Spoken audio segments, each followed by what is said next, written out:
ញសួរខ្លួនឯងគេជាមនុស្សបែបណាហេតុវាយំព្រោះគេគ្រប់ពេលឈឺចាប់គ្រប់ពេលការຕົកគេមិនដែលនឹកឃើញនោះទេហើយវានៅតែគិតពីគេហើយវានៅតែស្រឡាញ់គេ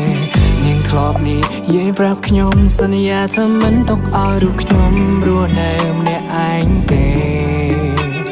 តែពេលនេះគេផ្លាំងចិត្តលែងចង់មានស្នេហ៍លែងចង់ក្បែរលែងចង់មើលថែទុកព្រមអ្នកនេះឲ្យនៅម្នាក់ឯ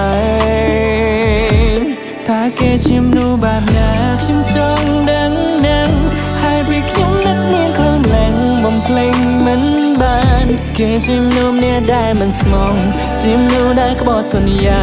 គឺមនុស្សស្រីដែលធម្មតាគ្មានអ្វីអស្ចារ្យសងនាងជាមនុស្សបែបណាខ្ញុំក៏បាននឹងច្បាស់តែចិត្តខ្ញុំចង់ជួបគេនឹងចង់សួរនាំពីរឿងរ៉ាវខ្លាំងហេតុអ្វីក៏ចាក់ចេញតែបានដឹងតែថារូបខ្ញុំឈឺចាំចង់ប្រាប់ថាពេលនេះខ្ញុំកំពុងតែនឹកអ្នកខ្លាំងណាស់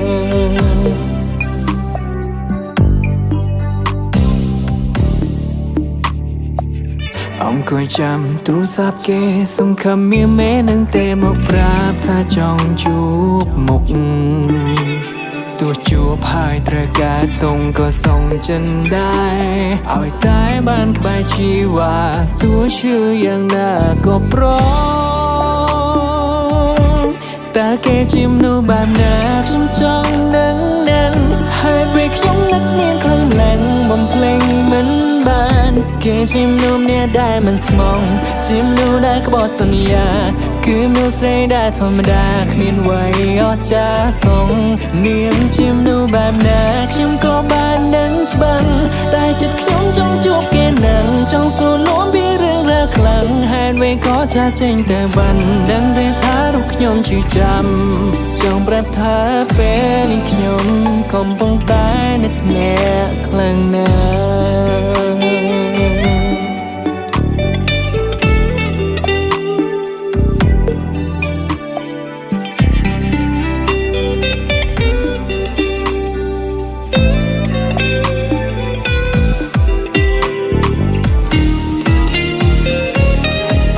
គេជាមនុស្សបែបណាខ្ញុំចង់ដឹងហើយពេលខ្ញុំនឹកនាងខ្លាំងឡើងបំភ្លេចមិនបានគេជាមនុស្សដែលមិនចេះស្មងជាមនុស្សដែលក្បត់សន្យាគឺជាមនុស្សម្នាក់ធម្មតាគ្មានអ្វីអស្ចារ្យសងនាងជាមនុស្សបែបណាពេលនេះក៏នឹងច្បាស់តែចិត្តខ្ញុំចង់ជួបគេនឹងចង់សួរនាំពីរឿងរ៉ាវខ្លាំងហើយពេលក៏ចាក់ចេញទៅបានដឹងតែថារូបខ្ញុំឈឺចាំ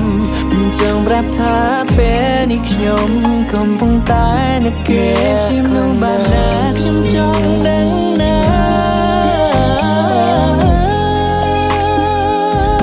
គេជាមនុស្សដែលមិនចេះស្មងមិនជាមនុស្សដែលក្បត់សន្យា